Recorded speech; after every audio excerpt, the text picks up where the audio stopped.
La guerre non provoquée de la Russie contre l'Ukraine est l'exemple le plus évident de cette menace. Mais le danger que représente la Russie ne disparaîtra pas à la fin de cette guerre. Pour un avenir prévisible, la Russie restera une force déstabilisatrice en Europe et dans le monde. Et la Russie n'est pas seule dans ses efforts pour saper les règles mondiales.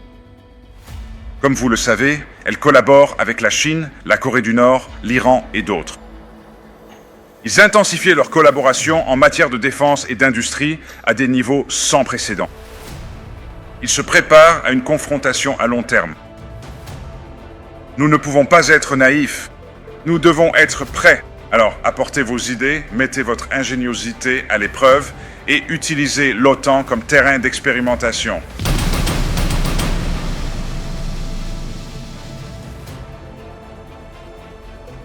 Merci pour cette introduction très aimable. Monsieur le Président Don, cher Nico Schuer, Mesdames et Messieurs les ministres, Excellences, ambassadeurs présents ici, Amiral Vangé, cher Pierre, Mesdames et Messieurs, bonjour à toutes et à tous. Et tout d'abord, permettez-moi de vous remercier, Monsieur le Président Dan, ainsi que la Roumanie, de nous accueillir ici à Bucarest, et pour votre charmante soirée d'hier. Et un remerciement tout particulier à Pierre et Tarja, ainsi qu'à vos équipes respectives du commandement allié Transformation et du siège de l'OTAN pour avoir co-organisé ce forum. Merci beaucoup. Et un grand merci à tous les dirigeants de l'industrie de nous avoir rejoints. Je suis vraiment ravi d'être ici. C'est un public vraiment impressionnant. Je pense que c'est Tarja, l'un des plus grands événements. Dans le contexte de l'industrie et de l'OTAN, c'est le plus grand événement que nous ayons jamais organisé, alors merci à tous d'être présents. Vous, les dirigeants d'entreprises et de l'industrie présents dans cette salle, êtes la composante industrielle de notre dissuasion et de notre défense. Et il n'y a tout simplement pas de défense forte sans une industrie de défense forte. Parfois, c'est aussi simple que cela. Beaucoup d'entre vous étaient également à La Haye lors du sommet de l'OTAN.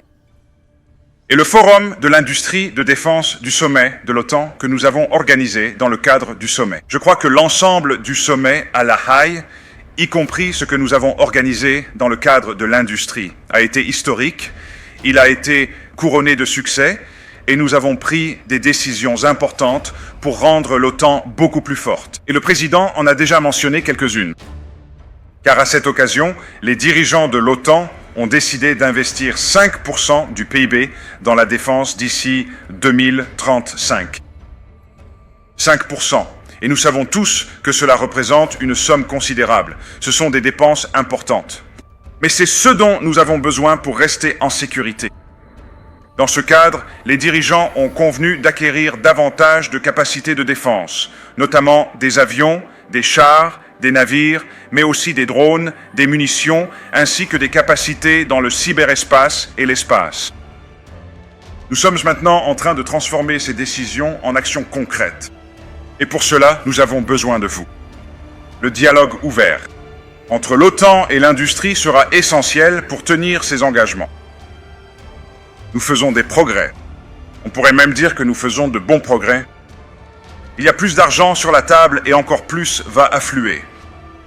Les alliés européens et le Canada intensifient vraiment leurs efforts, y compris la Roumanie d'ailleurs, qui prévoit d'augmenter ses dépenses de défense principales à 3,5% d'ici 2030. Mais bien sûr, l'argent seul ne peut pas assurer la sécurité. Nous avons besoin des capacités, nous avons besoin de l'équipement, d'une véritable puissance de feu et bien sûr de la technologie la plus avancée. Parce que les menaces auxquelles nous faisons face sont réelles et durables. La guerre non provoquée de la Russie contre l'Ukraine est l'exemple le plus évident de cette menace. Mais le danger que représente la Russie ne disparaîtra pas à la fin de cette guerre. Pour un avenir prévisible, la Russie restera une force déstabilisatrice en Europe et dans le monde. Et la Russie n'est pas seule dans ses efforts pour saper les règles mondiales. Comme vous le savez, elle collabore avec la Chine, la Corée du Nord, l'Iran et d'autres. Ils intensifiaient leur collaboration en matière de défense et d'industrie à des niveaux sans précédent. Ils se préparent à une confrontation à long terme. Nous ne pouvons pas être naïfs. Nous devons être prêts. Le président Roosevelt a dit célèbrement que des ennemis puissants doivent être surpassés par la réflexion et la production. Et c'était en 1942, et il en va de même aujourd'hui. Nous appelons cela la paix par la force. Et l'OTAN fera sa part, et nous avons besoin que l'industrie fasse la vôtre. Je suis convaincu qu'ensemble, nous avons ce qu'il faut pour surpasser, surproduire et déjouer ceux qui cherchent à nous nuire ou à nous affaiblir. Pour bien y parvenir, nous devons nous concentrer sur 3 moteurs clés. La quantité, la créativité et la coopération. Premièrement, concernant la quantité, nous disposons déjà de systèmes à la pointe de la technologie, le meilleur du meilleur. Cela nous donne un avantage. Et nous allons le garder affûté. Mais il nous en faut plus, et il nous le faut rapidement, ce qui signifie augmenter la production et raccourcir les délais de livraison. Nous sommes déjà en train de renverser la tendance concernant les munitions. Jusqu'à récemment, la Russie produisait plus de munitions que tous les alliés de l'OTAN réunis. Mais ce n'est plus le cas. Partout dans l'Alliance, nous ouvrons désormais des dizaines de nouvelles lignes de production et nous élargissons celles qui existent déjà. Nous produisons plus que nous ne l'avons fait depuis des décennies. Nous devons capitaliser sur ces progrès dans d'autres domaines, de la défense aérienne de pointe aux intercepteurs de drones à faible coût. Ici, la quantité est essentielle. Et cela m'amène au deuxième moteur, la créativité. Il s'agit ici du pouvoir de l'innovation. Pour rester en sécurité à l'avenir, nous devons être plus malins que nos adversaires, en mobilisant toutes nos forces. Il y a des esprits créatifs dans cette salle, je le sais.